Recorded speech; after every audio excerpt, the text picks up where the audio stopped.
এই একটা লাইনকে যদি আপনি মনে রাখেন তাহলে পরে আপনার বড় প্রফিট হওয়ার পরে লস হওয়া থেকে কিন্তু আপনি কিছুটা নিজেকে বাঁচাতে পারবেন। কথাটাকে কি শুনুন, কথাটা হচ্ছে যে পাস্ট রেজাল্ট কখনো আপনার ফিউচার রেজাল্টকে গ্যারেন্টি করে না। আরও একবার কথাটা শোনার জরুরি আছে, পাস্ট রেজাল্ট কখনো ফিউচার রেজাল্টকে গ্যারেন্টি করে না।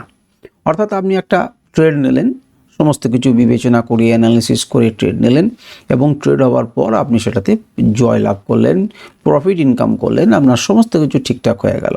আপনার মনের মধ্যে প্রথমেই কি ধারণা আসবে যে আমি তো প্রফিট করতে পেরেছি, আজকে আমার দিন এবং মোমেন্টামও এই মুহূর্তে রয়েছে, আমি আরেকটা ট্রেড নিই এবং আরেকটু ভালো ইনকাম করে নিই।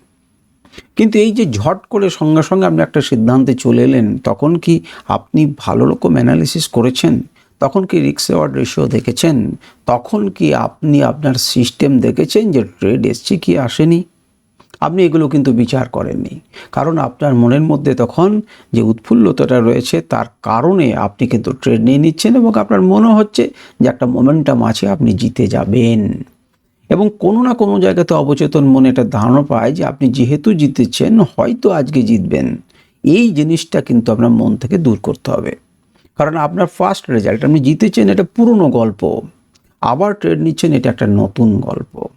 এখানে আপনার সেম রিস্ক রিওয়ার্ড রেশিও কাজ করতে হবে, এখানে সিস্টেম কাজ করতে হবে, এভরিথিং আবার পুরনো মতো করে অ্যানালিসিস করা, দেখা, প্রত্যেকটা বিচার বিবেচনা করে দেখবেন যা হয়ে গেছে তা হয়ে গেছে, যা হতে চলেছে সেটা সম্পূর্ণ নতুন একটা ব্যবসা, আবার তার সম্পূর্ণ সমস্ত জিনিস আলাদা আলাদা। সুতরাং এই লাইনটাকে মনে রাখবেন, যদি মনে না থাকে তাহলে লিখে দেওয়ালে টানিয়ে রাখুন যে পাস্ট রেজাল্ট কখনো ফিউচার রেজাল্টকে গ্যারেন্টি করে না। হতেও পারে, না হতেও পারে। না হতেও পারার জন্য আমাদেরকে প্রস্তুত রাখতে হবে নিজেদেরকে, যাতে আমরা ভুল ট্রেডে না ঢুকি, তাড়াহুড়ো করে ওভার ট্রেডিং না হয়ে যায়, অ্যানালিসিস ছাড়া ট্রেড যেন না হয়ে যায়, রিস্ক রিওয়ার্ড রেশিওকে না মেনে যেন ট্রেড না হয়ে যায়। তো এইগুলোকে বিচার করার জন্য নিজেকে শাসন করা অত্যন্ত জরুরি। আপনারা ধীরে ধীরে বুঝবেন, অত্যন্ত জরুরি এবং নিয়মিত শাসন করতে হবে এবং তার জন্য এই ভালো ভালো লেখাগুলো মনের মণিকোঠায় তুলে রাখতে হবে। লিখে রাখুন এবং মনে করুন কতজন ট্রেড নেওয়ার পরে এই ভাবনা চিন্তাটা করেন, একটুখানি কমেন্টে লেখার চেষ্টা করতে পারেন।